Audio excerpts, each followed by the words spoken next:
E eu quero pregar hoje um assunto muito importante e interessante, né? Eu quero falar sobre os 3 movimentos de Deus. Porque nós achamos, pelo menos eu, a princípio, eu achava que Deus podia mover todo mundo, mover tudo, menos a mim mesmo. Eu via aqueles pastores, aqueles obreiros, aqueles homens de Deus pregando, orando, com aquele entusiasmo e falando da experiência com Deus, na presença de Deus, como o Tiago falou agora mesmo ali. Deus está presente, Deus está aqui. Nós temos que ter essa convicção, essa certeza que Deus está aqui. Jesus disse: onde estiver 2 ou 3 reunidos em meu nome, Ele estaria no meio. Nós estamos em mais de 2 ou 3 aqui, e nós estamos aqui para sentir que hoje Deus pode mover a sua vida, Deus pode mover a minha vida mais uma vez, Deus pode mover essa igreja de tal maneira que as pessoas vão perceber esse mover de Deus. Já tem acontecido em muitas vidas, aqui neste lugar, aqui, né? E eu poderia ser como aqueles principiantes, não, hoje vai ser diferente, né? Não, todo dia é diferente, porque Deus está presente. Não é porque o pastor Mário está aqui, pastor Marinho, pastor Lucas, outros que vêm pregar. É porque Deus está presente onde 2 ou 3 estiverem reunidos em seu nome. Eu quero pedir que eles coloquem ali os 3 movimentos de Deus.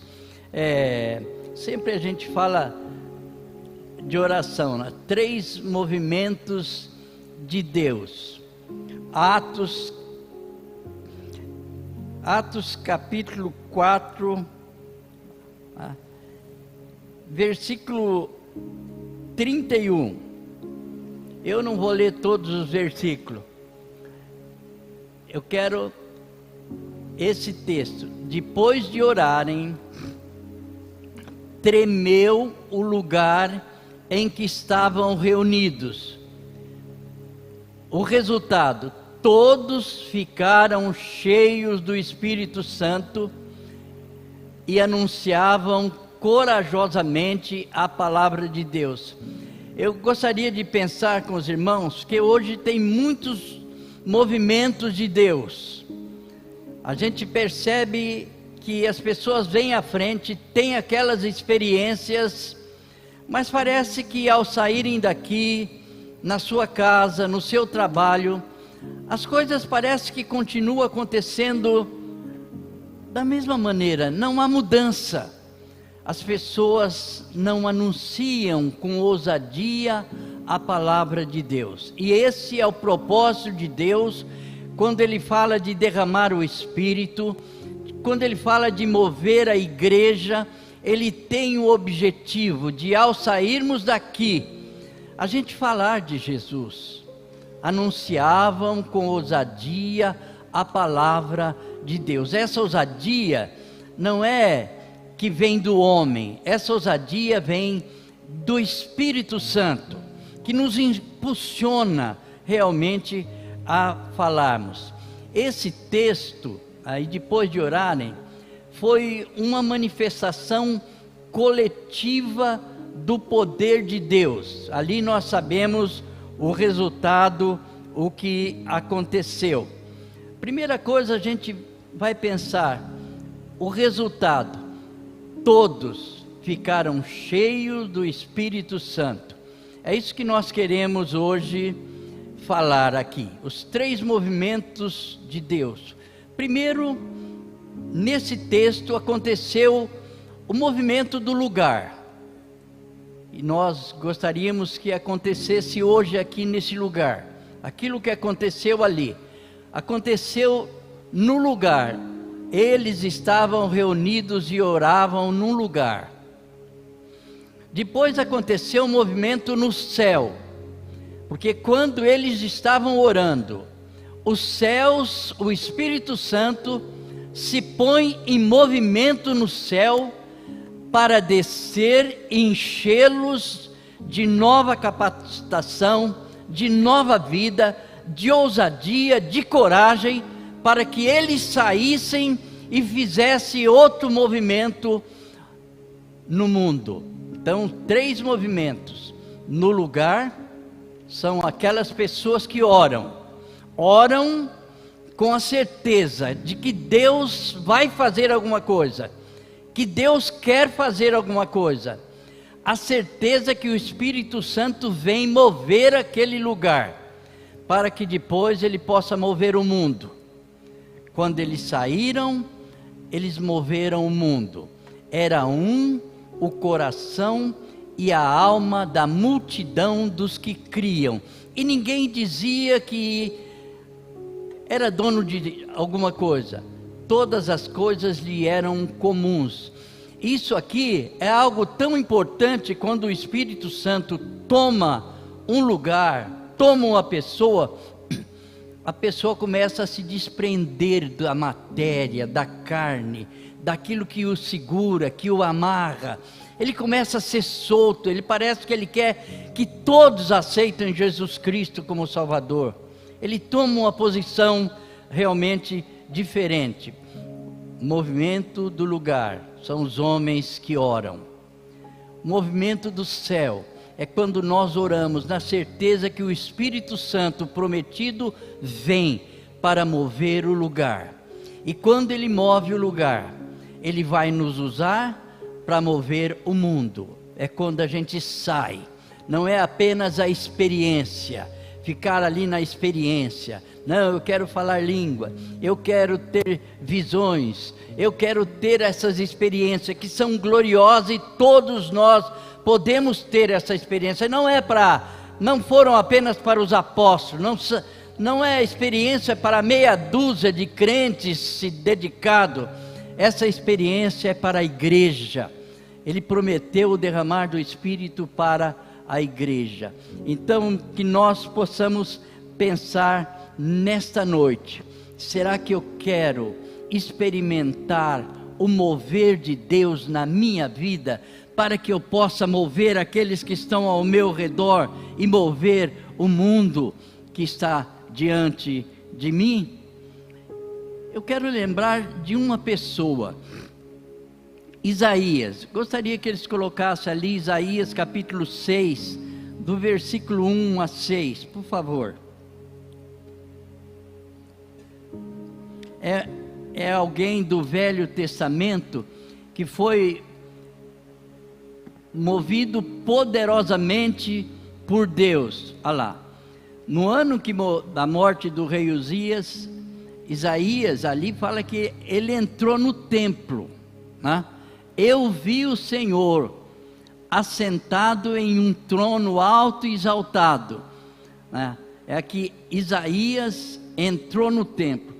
Eu falo que isso aí mexeu muito com a minha vida, quando a gente achava, tinha um grupo, que nós sofremos muito com aquele grupo, um grupo que veio de São Paulo, e visitava o interior, inclusive foi em Santa Fé, porque namorava uma prima minha, né? Com aquela ideia, Cristo sim, igreja não, tirando as pessoas da igreja. Nós tivemos problema muito sério com aquele grupo, né? Hoje eu não sei onde eles se encontram, se estão vivos. Eu sei que não produziu, não construíram nada, porque a igreja do Senhor é a menina dos seus olhos. O órgão mais sensível que existe de um ser humano são os olhos. Toca na menina dos olhos para ver o sofrimento, e tocar na igreja do Senhor é o mesmo que tocar nos olhos de Jesus. Ele zela pela igreja. Por isso é muito importante você estar aqui. Isaías morreu, o rei Uzias, né? Ele ficou desesperado, né? Porque como que ele via a nação? Isaías, ele via a nação assim, que no capítulo 1 nós vamos vê-lo dizendo assim, olha, e isso é muito perigoso, a maneira da gente olhar. da gente ver e observar. Ele olhava a nação, ele só via coisa feia, podridão, sujeira, da cabeça aos pés, dos pés à cabeça, é uma chaga podre, não espremida, nem amolecida com óleo. É assim que Isaías via a nação. Nós temos que tomar muito cuidado, às vezes, como nós olhamos e vemos a nação, os governantes, as pessoas. Temos que tomar muito cuidado. Isaías via assim, da cabeça aos pés, é uma chaga podre, nada presta. Até que ele entra no templo, e lá, então, ele tem a sua maior experiência. Eu gostaria de dizer que quando Deus quer usar uma pessoa, nós temos que entrar na presença de Deus. E quando Isaías entra na presença de Deus, capítulo 6, ele diz: ele vê o Senhor assentado num sublime trono, cercado de anjos, de querubins, adorando ao Senhor. Aí, agora aquele Isaías que gritava: ai da nação pecadora, ai dessa nação suja, esses que estão sujos da cabeça aos pés. Agora ele não fala mais, ai da nação. Agora ele começa a ver a si mesmo e começa a gritar: ai de mim, ai de mim. Essa é uma experiência muito profunda que cada um de nós temos que ter. Ao vermos o Senhor, nós vamos olhar para dentro de nós e nos vermos como Isaías se viu: ai de mim que vou perecendo, porque eu sou um homem de lábios impuros, eu habito no meio de um povo de impuros lábios, mas os meus olhos viram o Senhor. Mas depois que ele cai, prostrado, quebrantado, aos pés do Senhor, depois daquela visão, os seus lábios é tocado pela brasa viva do altar.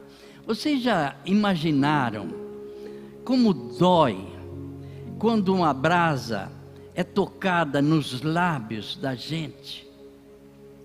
Eu nunca senti isso, nunca pus brasa viva nos meus lábios. Às vezes tomando um leitinho quente, um chazinho quente, dói a língua, dói os lábios, dói tudo, coisa quente. Agora os irmãos já imaginaram o anjo pegar uma tenaz, pegar uma brasa na tenaz e colocar nos lábios de Isaías, para dizer: a tua iniquidade foi tirada. Agora Isaías, quando Deus diz: e agora? A quem enviaremos? Quem há de ir por nós? Agora, aquele homem quebrantado, dobrado, ali, purificado, agora ele pode dizer: eis-me aqui, Senhor, eis-me aqui. E nós sabemos a história, diz, acabou aquela visão, desde a planta dos pés, a cabeça, tudo é coisa podre, inchaço, chaga podre. Não, agora Isaías, quando Deus diz: a quem enviarei? E quem há? Eu estou aqui, Senhor, à disposição, envia-me a mim. Vá então e fala para esse povo, pregue a palavra. Deus, quando me chamou, uma das coisas que eu não gostava era gostava de pregar, mas tinha medo de pregar, porque os 5 anos de seminário, eu preguei uma vez quando estava fazendo o 2º ano, 2º ano de seminário, pregava nas praças, pregava em balsa, saía com a equipe, todos pregavam, mas na igreja, a primeira vez que eu preguei, numa sexta-feira, num culto de oração, a igreja era bem frequentada nos cultos da semana, sexta-feira, culto de oração, muita gente lá, e eu preguei, né? E na porta, um grupo de senhoras, que era bem grande da igreja, muito amigo nossa, ali, não lembro se a minha esposa era presidente da senhora lá naquela época, secretária. A hora que chegamos na porta, o pastor, as pessoas me cumprimentando, uma irmã que era uma líder disse: nosso futuro pastor. Aí vocês já pensaram, né? Um pastor mais velho, sentiu, falei, então ele tem muita amizade aqui, tesoureiro há tanto tempo, amizade da igreja, certamente vai ficar no meu lugar. Então houve, infelizmente, aquele ciúme, que depois de 20 anos, ele pastoreando outra igreja, aposentou, me indicou para ser pastor lá, né? Veio a história da gente, né? E somos até meio parentes, né? Então, pregar a palavra de Deus é algo de uma preciosidade muito, muito grande, né?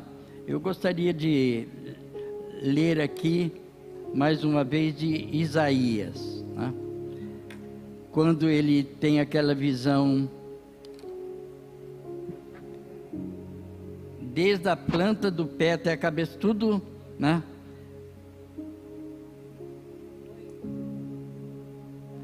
Eu quero mostrar que Deus sempre espera para mostrar o que o homem é.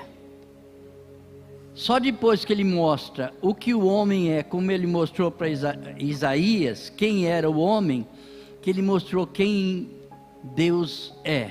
É muito importante esta experiência. Quem eu sou diante de Deus? Quem Deus é realmente para mim? E quando nós temos essa experiência, nós passamos a ver as pessoas completamente diferente. Nós passamos a ver as almas sem Cristo, carente, necessitado, e nós temos vontade, desejo de ganhá-las para Cristo. Nós temos desejo de sair da igreja aqui e sair correndo já, encontrar as pessoas, principalmente nossos queridos, para que eles realmente tomem uma posição ao lado de Cristo. Eu tenho essa experiência porque eu fui o primeiro na minha casa. Meu pai era prefeito de uma cidade, minha mãe, eles eram festeiro de todas as festas da cidade, né? Então não foi fácil para mim, né? Eu não podia chegar na minha casa com a minha Bíblia, que a minha Bíblia era escondida, né? Então foi muito difícil o que eu tive que enfrentar. Só eu, crente, né? E inclusive eu era noivo, e a minha esposa não era muito querida, porque achavam que ela que estava me fazendo virar crente, né? Então foi um momento difícil para nós, mas nós tomamos uma posição, nos convertemos, e crendo naquela palavra, crê no Senhor Jesus, será salvo tu e a tua casa. E devagar Deus começou a trabalhar. Inclusive tem um pastor da família, irmão da minha esposa, que casou com a minha irmã. Ele não era muito firme na igreja, acabou indo para a igreja católica, fazendo uns trabalhos lá, e hoje ele é pastor, né? Pastor já aposentado, mas então foram momentos difíceis. Então eles achavam, meus parentes achavam que a Dona Maria também ia nos acompanhar para a igreja católica, mas eu, como ela, com muita sabedoria, ela falou só uma coisa: nós não vamos conversar de religião, mas você vai ler a Bíblia. Então eu comecei a ler a Bíblia. Eu me converti, tive uma experiência especial lendo a palavra de Deus, lendo a Bíblia. Eu pude entender que a palavra de Deus, ela é viva. Então é como se Deus, como estava movendo a vida de Isaías, começou a mover a minha vida e o meu desejo de realmente pregar. Deus sempre tem um propósito. Nós não estamos aqui por acaso. Deus tem um propósito, Deus tem um plano especial para cada um. O mais importante é a gente orar para descobrir realmente esse propósito de Deus na nossa vida. O que Ele quer de mim? Ele quer. O que Ele tem para mim? Ele tem. O que Ele pode fazer em mim? Ele pode. E o que Ele pode fazer através de mim? Ele pode. Mas nós precisamos tomar uma posição. Não é fácil quando Deus começa a nos mover. A mente, a vontade, e a nossa vontade é a área mais difícil de Deus tocar. Todos nós somos cheios de vontade. Que bom se fôssemos de pensarmos, a minha vontade é conhecer a vontade de Deus, para que eu possa realmente entrar nessa vontade. Põe a mão no seu coração e faz uma pergunta para você mesmo. Eu tenho orado e tenho procurado entender realmente a vontade de Deus? Meu coração já foi movido por Deus? Eu já senti a minha vida ser movida de tal maneira que nada mais me importava a não ser conhecer a vontade de Deus? Saber o que Deus quer para mim, o que Deus tem para mim? Será que eu tenho tomado realmente essa posição? Será que eu tenho deixado Deus agir na minha vida ao ponto de sentir que eu estou fazendo parte dos 3 mover de Deus? Estou no lugar, não importa se é na minha casa, no meu quarto, na igreja, onde quer que eu esteja, eu estou ali sentindo aquele lugar sendo movido, porque eu estou clamando a Deus, porque eu quero ser diferente, eu quero ganhar a minha família, eu quero ganhar a minha cidade, eu quero fazer parte de uma igreja realmente ativa, de uma igreja que tem essa visão de almas, que queira ganhar almas para Jesus. Eu tenho a visão de que ao buscar a Deus, a força de Deus, eu serei revestido de poder. Ele vai me usar porque é o plano dele. Recebereis poder ao descer sobre vós o Espírito Santo, e sereis minhas testemunhas aqui, ali, acolá, todo lugar. Eu tenho certeza que Deus vai me usar onde quer que eu esteja, principalmente na família, sentindo aquela paixão, aquele amor e aquela alegria. Nós, no princípio, a gente sentia aquela emoção de ver as pessoas sendo salvas. A gente chorava junto com aquelas pessoas, decidindo ao lado de Jesus. Eu creio que nos dias de hoje, não nenhuma crítica, mas parece que a gente não vê aquela paixão pelas almas, as pessoas querendo ver os seus queridos salvos, trazê-los na igreja, orar, jejuar por eles. Eu sei que muitos fazem isso, mas a gente parece que já não percebe aquela situação difícil, porque quando alguém se convertia, havia uma revolta na família. Havia uma revolta tão grande que muitas vezes alguns eram lançados fora da família, fora de casa, tinha que sair para outro lado. Eu não fui mandado embora, mas eu tive que mudar de cidade, fui para outro lugar, aonde Deus foi trabalhar comigo, tratar comigo. E quando eu fui chamado para o ministério, então eu vinha fazer o seminário em Bauru. E eu ia, no domingo, ia para a casa dos meus pais, e já comecei a orar com eles, e chegava à noite, eu ia pregar na igreja, e já levava meus pais, né? Até que meu pai, minha mãe, e uma irmã, que é esposa do Dr. Ranolfo, procurador da República, aposentado aí em Bauru, os 3 se converteram. Eu pensava assim, quando se converter um, vai ser problema para o outro. Então Deus fez uma obra que os 3 que estavam na casa, na fazenda, os 3 se converteram no mesmo tempo, né? Minha mãe fala que a sua experiência de conversão foi quando eu levei um grupo, irmão Kemer, irmã Cida, e fizeram uma serenata na janela lá da casa do meu pai. Ela conta isso, que ela teve uma experiência na serenata, quando eles estavam cantando na janela, ela aceitou Jesus como Salvador. E realmente, aquela noite foram na igreja, meu pai, minha mãe e minha irmã, e se converteram e morreram crentes, e eu vou encontrá-los no céu. Viveram muito tempo, e isso que nós precisamos, deixar Deus mover o nosso coração de paixão pelos nossos queridos.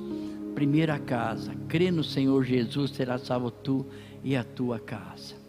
Taca a mão no coração, sentindo agora paixão pelos seus, pela sua família, pelos seus queridos, pelo seu marido, pela sua esposa, pelos seus filhos, pelos seus pais. Todos já são crentes. Eu jejuava, tinha um dia por semana que eu jejuava só para que Deus convertesse o coração dos meus pais. Um dia por semana era um dia de jejum pela conversão dos meus pais, e Deus ouviu, Deus atendeu, né? E graças a Deus eu vou encontrá-lo no céu, né? Uma irmã minha que cantava na igreja católica, naquela procissão, ela era Verônica e cantava, ela acabou casando com o irmão da minha esposa também, todos são crentes, ele é pastor já aposentado, né? Tem um filho pastor, né? Só um filho, neto pastor também. Então Deus faz as obras. Crê no Senhor Jesus, será salvo tu e a tua casa. Espero que os irmãos, né? As minhas dificuldades hoje, já pela idade, 14 anos não é brincadeira, né? 14 anos, mas pregando com paixão, com amor, com dedicação. Eu ainda continuo evangelizando, eu saio, difícil encontrar uma pessoa que eu não fale, eu sou muito conhecido aqui em Pirajuí, né? Graças a Deus, todo lugar que eu estou, onde eu vou, eu encontro pessoas me abraçando. Pastor Mário, hoje mesmo foi, não sei onde eu estava, e passando, e pessoa passou do carro, Pastor Mário, gritando para mim. Conhecimento, amizade que nós temos. Põe a mão no seu coração agora. Se você não tem sentido uma paixão de ver os seus queridos salvos, começa a pedir a Deus que você saia daqui com o coração cheio de amor pelas almas, principalmente aqueles que estão ao seu redor. Deus cumpre a palavra, Deus é fiel na palavra, mas Ele quer que a gente ore, que a gente busque e que a gente creia, que a gente deixe realmente o nosso coração, a nossa vida ser movida por Ele. E quando nossa vida está sendo movida, Deus vai fazer algo especial, algo que vai trazer uma alegria ao nosso coração, de ver os nossos queridos salvos. Eu fiz o velório da minha mãe, eu fiz o velório do meu pai, e dei graças a Deus, porque eu pude dizer: Senhor, o Senhor ouviu a minha oração, deles se converterem antes de partirem para a eternidade. Foi um coração grato ali, na hora do velório, ainda oportunidade de pregar no velório do meu pai e da minha mãe, e de um irmão que já foi para a eternidade, mas aceitou Jesus Cristo antes de morrer. Hoje tem filho missionário aqui. Muito obrigado, Pai, por esses irmãos amados, pelo cuidado que tem tido com o ministério nosso. Ó Deus, com essa igreja, abençoa de uma maneira especial cada pessoa que entrou aqui, que agora, se tem alguém da família que ainda não é salvo, esse coração possa sair daqui batendo forte, ardendo de desejo de ver todos os seus queridos salvos, de pensar de alguém querido, partindo para a eternidade sem Cristo, não irão encontrá-lo mais, mas salvo, estarão vivendo juntos na eternidade, no céu. Que essa igreja possa pensar, cada membro pensar na sua família, que precisam de serem salvos, porque é a tua promessa. O Senhor trabalha com o indivíduo, através do indivíduo o Senhor trabalha com a família, através da família o Senhor trabalha com a cidade o Senhor trabalha com um estado, com um país, como já tem acontecido nos grandes avivamentos do passado. Nós te agradecemos pelos pastores da igreja, pela liderança, pelos membros, pelos amigos que visitam sempre essa igreja, pelo teu povo dessa cidade. Abençoa em nome de Jesus. Amém e amém.